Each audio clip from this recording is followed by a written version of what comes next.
Fascist Awami স্বৈরাচারের নৈরাজ্যের বিরুদ্ধে বিক্ষোভ মিছিল করে ঢাকা মহানগরে উত্তরে বাংলাদেশ জাতীয়তাবাদী মৎস্যজীবী দল বুধবার বিকেলে মিরপুর হযরত শাহ আলী মাজার থেকে এ বিক্ষোভ মিছিল বের হয়ে মিরপুরের প্রধান সড়ক প্রদক্ষিণ করে আবার মাজারের সামনে এসে বিক্ষোভকারীরা বক্তব্য রাখেন। এ বিক্ষোভ মিছিল বক্তব্য রাখেন ঢাকা মহানগর উত্তরের মৎস্যজীবী দলের আহ্বায়ক আমির হোসেন আমি ও সদস্য সচিব বাকি বিল্লাহ। এছাড়া ঢাকা মহানগরে উত্তরের ২৬টি থানায় সভাপতি ও সাধারণ সম্পাদক সহ অসংখ্য নেতৃবৃন্দ উপস্থিত ছিলেন। বিক্ষোভ মিছিল শেষে বক্তারা বলেন, এ দেশটাকে হাসিনা দোসররা নৈরাজ্য সৃষ্টি করে সাধারণ ছাত্র জনতার উপরে অকাতরে গুলি চালিয়ে নির্মমভাবে হত্যা করে ক্লান্ত হননি। এখন আবার দোসররা এদেশে মানুষের উপর নির্যাতন চালানোর জন্য বিভিন্ন ধরনের উস্কানিমূলক বক্তব্য ও খুন খারাপ রাহাজানি সৃষ্টি করার পায়তারা করছে। তাদেরকে কঠোর হস্তে দমন করতে হবে।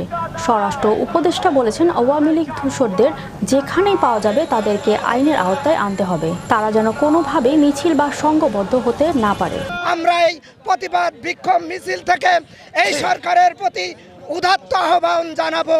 এই পতিত সরকারের যারা খুনি রয়েছে, যারা ছাত্রদেরকে হত্যা করেছে, যারা বিডিআর বিদ্রোহে হত্যা করেছে, এদেশের নাগরিকদের হত্যা করেছে, তাদেরকে দ্রুততম সময়ের ভিতরে গ্রেফতার করে আইনের আওতায় এনে তাদের শাস্তি নিশ্চিত করা হোক।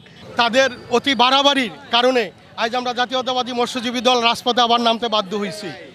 কারণ আওয়ামী লীগ বোঝা উচিত, তোরা এত অন্যায় করছত, তোদের অন্যায় আর শেষ নেই। তোদের এই 17 বছরের এরকম কোনো সেক্টর নাই যে তোরা দুর্নীতি করস নাই। শুধু দুর্নীতি না, দুর্নীতির মহা উৎসব করছত।